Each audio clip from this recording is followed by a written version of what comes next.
Ćao svima, moje ime je Luka.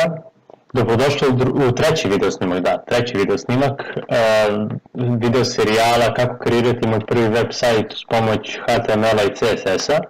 U današnjem videu naučit ćete kako da kreirate liste i postavljate komentare. I uopšte zašto se komentari stavljaju i čemu oni pomažu nama programerima. Evo ovako, u svakom programskom jeziku pa i u HTML-u postoji komentar.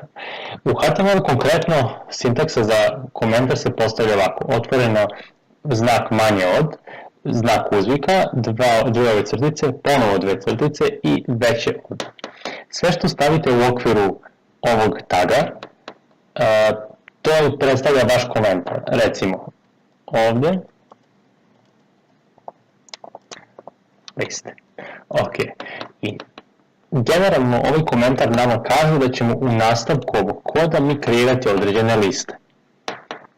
I sada, kada imate recimo web sajt od 2000 redova i vi želite negdje nešto da dodate ili da izmenite nešto, a niste pisali komentare, vi ćete se jednostavno izgubiti u tom kodu. Iako ste vi to dobro iskodirali, sve pregledno, sve super, ali posle toliko pregleda vi ćete jednostavno izgubiti pojam onoga što ste tražili i nećete moći tako lako da nađete.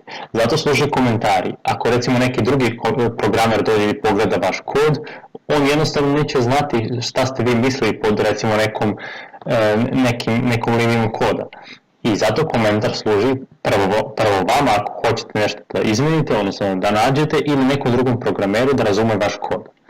E sad, recimo, u ovom delu ćemo mi pisati kod, odnosno liste. U HTML-u postoje dve osnovne vrste lista. Unordered list, odnosno nedefinisane po brojevima liste, i ordered list, logično po brojevima liste. E sad, tag za unordered list je ul i morate ga zatvoriti sa istim tagom, samo sa ovom crticom, I sada, vi ste definisali samo listu, ali ona konkretno sada nema ni jedan element. Kako dodavati elemente u listu? To ćete uraditi na sljedeći način. Li i morate zatvoriti isti taj tag. Li je skraćeno od list item. I sada recimo, ajde kažemo, hoćemo da naša lista ima recimo 4 elementa. I sada, ne znam. Evo, moje ime Luka, Miroslav, Maja, može, Mateja i tako dalje. I evo recimo kad bismo pokrenuli ovaj kod, ajde odemo ovdje, i evo naše liste. Ali čekajte, gdje je naš komentar? Da, pazite sad foru.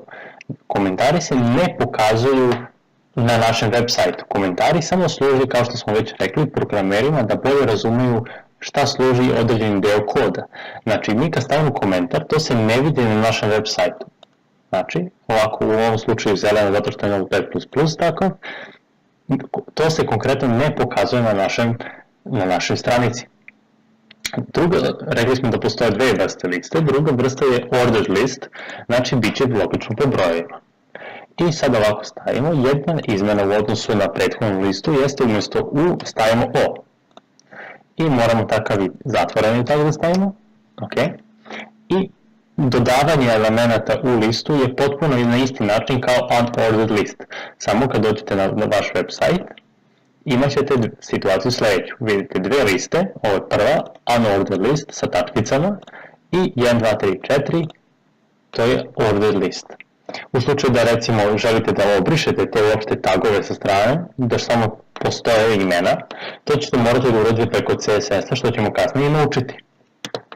To je bilo to za ovaj video tutorial.